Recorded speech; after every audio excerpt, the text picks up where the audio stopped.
বাংলাদেশ অন্য কোনো গন্তব্যের তুলনায় সৌদি আরবে বেশি কর্মী পাঠাচ্ছে। সংখ্যার দিকে তাকালে স্পষ্ট হয় সেটি। যেমন 2023-24 অর্থবছরে গেছে 5.26 লাখ, 2022-23 অর্থবছরে 4.52 লাখ এবং 2021-22 অর্থবছরে 6.53 লাখ।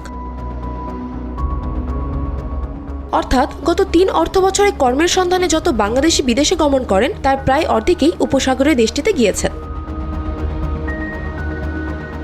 কিন্তু শ্রমিকদের এই ব্যাপক বহির্গমন সত্ত্বেও সৌদি আরব থেকে পাঠানো অর্থের পরিমাণ হ্রাস পেয়েছে। 2020-21 অর্থবছরে যা সর্বোচ্চ 572 কোটি ডলারের শিখরে পৌঁছেছিল, তবে এরপর থেকেই কমতে শুরু করে। 2021-22 অর্থবছরে আসে 454 কোটি ডলার, 2022-23 অর্থবছরে 377 কোটি ডলার এবং 2023-24 অর্থবছরে তা নেমে আসে মাত্র 274 কোটি ডলারে।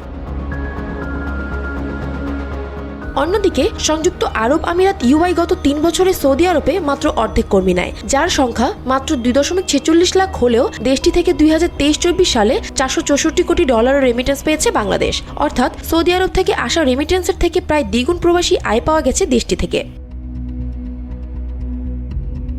প্রশ্ন উঠেছে, তাহলে এসব অর্থ যাচ্ছে কোথায়? এর বেশ কিছু কারণ উল্লেখ করেন বিশেষজ্ঞরা, যার মধ্যে প্রথমেই আসে সৌদিতে অনিবন্ধিত বাংলাদেশি কর্মীর সংখ্যা বৃদ্ধি। দেশটির অনেক নিয়োগকর্তাই আকামা বা বিদেশি কর্মী বসবাসের পারমিটের উচ্চ মূল্য দিতে নারাজ, যে কারণে আইনি বৈধতা ছাড়াই অবস্থান করতে হয় অনেক শ্রমিককে। Bangladesh association of international recruiting agency বাইরা সূত্রে জানা গেছে, সৌদি আরবে 60 থেকে 70% বাংলাদেশি কর্মী গত 3 বছরে তাদের আকামা পাননি। তাই আইনিভাবে স্বীকৃতি ছাড়া এই শ্রমিকরা কর্ম উপার্জন করে এবং আনুষ্ঠানিক বা ব্যাংকিং চালানের মাধ্যমে দেশে টাকা পাঠাতে পারেন না। এর পরিবর্তে তারা হুন্ডির দিকে ঝোঁকে। অর্থ প্রেরণের এই অবৈধ বা আনুষ্ঠানিক ব্যবস্থা এসব প্রবাসী আয়কে আনুষ্ঠানিক হিসেবের বাইরে রাখছে। সংশ্লিষ্টরা বলছেন, বাংলাদেশে এখন সৌদি আরব থেকে সব রেমিটেন্স সরাসরি আসে না, দুবাই হয়ে তারপর আসে। একটা গোষ্ঠী আগে সৌদি আরব থেকে রেমিটেন্স কিনে মজুত করছে, এরপর বাংলাদেশে ব্যাংকগুলোর কাছে চড়া দামে বিক্রি করছে।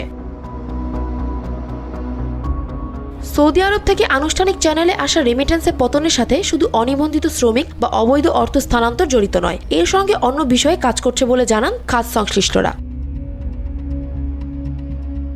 যেমন বাংলাদেশে ডলারের সংকট থাকায় কিছু বড় প্রতিষ্ঠান বৈদেশিক মুদ্রা সংগ্রহের জন্য হুন্ডি নেটওয়ার্কের সঙ্গে যুক্ত হতে বাধ্য হয়েছে। হজ এবং ওমরার জন্য বিপুল অর্থ প্রেরণের হুন্ডি চ্যানেলের ব্যবহার বাড়তি ভূমিকা রাখে। Bangla affairs news desk.